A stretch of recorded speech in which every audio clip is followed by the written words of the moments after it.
আসসালামু আলাইকুম প্রিয় ভিউয়ার্স, আশা করি সবাই ভালো আছেন। সবাইকে শুভেচ্ছা জানিয়ে নতুন আরও একটি ভিডিও শুরু করছি। আজকের ভিডিওটি খুবই গুরুত্বপূর্ণ। যারা খুব সহজে এবং দ্রুত আরবিতে কথা বলা শিখতে চান তারা আমার এই ভিডিওটি শেষ পর্যন্ত দেখতে থাকুন। আসসালামু আলাইকুম, কেমন আছেন বস? এই বাক্যটির আরবি অর্থ হচ্ছে আসসালামু আলাইকুম মুদির, কেইফা হালেক। এখানে মুদির অর্থ বস বা মালিক, কেইফা হালেক অর্থ কেমন আছেন। আসসালামু আলাইকুম মুদির, কেইফা হালেক। আসসালামু আলাইকুম, কেমন আছেন বস? ওয়ালাইকুম আসসালাম, ভালো, কি সমস্যা? এই বাক্যটির আরবি অর্থ হবে ওয়ালাইকুম সালাম, কয়েস এশ মুশকিলা। এখানে কয়েস অর্থ ভালো, এশ অর্থ কি, মুশকিলা অর্থ সমস্যা। ওয়ালাইকুম আসসালাম কয়েস এশ মুশকিলা। ওয়ালাইকুম আসসালাম, ভালো, কি সমস্যা? বস আমি অসুস্থ। এই বাক্যটির আরবি অর্থ হবে মুদির আনা তাবান। এখানে মুদির অর্থ বস, আনা অর্থ আমি, তাবান অর্থ অসুস্থ। মুদির আনা তাবান, বস আমি অসুস্থ। সত্যিই অসুস্থ? প্যানাডল খাও। এই বাক্যটির আরবি অর্থ হবে ওয়াল্লাহ তাবান, শরাব প্যানাডল। এখানে ওয়াল্লাহ অর্থ সত্যি, তাবান অর্থ অসুস্থ, শরাব অর্থ পান করা, শরাব প্যানাডল অর্থ প্যানাডল খাও। ওয়াল্লাহ তাবান, শরাব প্যানাডল, সত্যি অসুস্থ, প্যানাডল খাও। আমার কাশি আসছে। এই বাক্যটির আরবি অর্থ হবে আনা ইজি কোহা। এখানে আনা অর্থ আমার, ইজি অর্থ আসছে, কোহা অর্থ কাশি। আনা ইজি কোহা, আমার কাশি আসছে। আমি প্যানাডল খাবো না। এই বাক্যটির আরবি অর্থ হবে আনা মাফি শরাব প্যানাডল। এখানে আনা অর্থ আমি, মাফি শরাব অর্থ খাবো না বা পান করব না। আনা মাফি শরাব প্যানাডল, আমি প্যানাডল খাবো না। আমাকে ছুটি দিন। এই বাক্যটির আরবি অর্থ হবে আনা আতি ইজাজা। এখানে আনা অর্থ আমাকে, আতি অর্থ দিন, ইজাজা অর্থ ছুটি। আনা আতি ইজাজা, আমাকে ছুটি দিন। প্রতিদিনই কি তুমি অসুস্থ থাকো?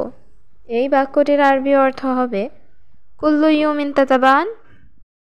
এখানে কুল্লু ইয়ুম অর্থ প্রতিদিন, ইনতা অর্থ তুমি, তাবান অর্থ অসুস্থ।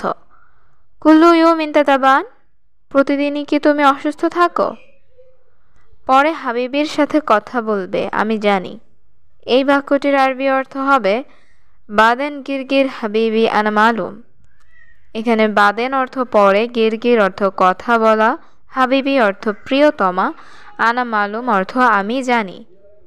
বাদেন গিরগির হাবিবি আনা মালুম, পরে হাবিবের সাথে কথা বলবে, আমি জানি। না না, আমি অসুস্থ হে মালিক। এই বাক্যটির আরবি অর্থ হবে লালা আনা তাবান ইয়া মুদির। এখানে লালা অর্থ না না, আনা অর্থ আমি, তাবান অর্থ অসুস্থ, ইয়া মুদির অর্থ হে মালিক। লালা আনা তাবান ইয়া মুদির, না না আমি অসুস্থ হে মালিক। আমি কোনো হাবিবের সাথে কথা বলবো না। এই বাক্যটির আরবি অর্থ হবে আনা মাফি গিরগির সাওয়া সাওয়া হাবিবি। এখানে আনা অর্থ আমি, মাফি গিরগির অর্থ কথা বলবো না, সাওয়া সাওয়া অর্থ সাথে। আনা মাফি গিরগির সাওয়া সাওয়া হাবিবি, আমি কোনো হাবিবের সাথে কথা বলবো না। দয়া করে ছুটি দিন বস। এই বাক্যটির আরবি অর্থ হবে আতি ইজাজা প্লিজ মুদির। এখানে আতি অর্থ দিন, ইজাজা অর্থ ছুটি, প্লিজ অর্থ দয়া করে, মুদির অর্থ বস। আতি ইজাজা প্লিজ মুদির, দয়া করে ছুটি দিন বস। না আমি ছুটি দিব না। এই বাক্যটির আরবি অর্থ হবে লা আনা মাই আতি ইজাজা। এখানে লা অর্থ না, আনা অর্থ আমি, মাই আতি অর্থ না দেওয়া, ইজাজা অর্থ ছুটি। লা আনা মাই আতি ইজাজা, না আমি ছুটি দিব না। যাও কাজ করো। এই বাক্যটির আরবি অর্থ হবে রোহ সবি সুগল।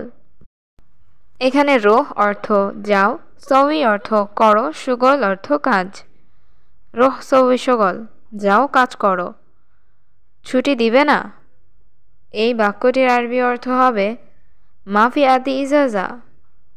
এখানে মাফি আতি অর্থ দিবে না, ইজাজা অর্থ ছুটি।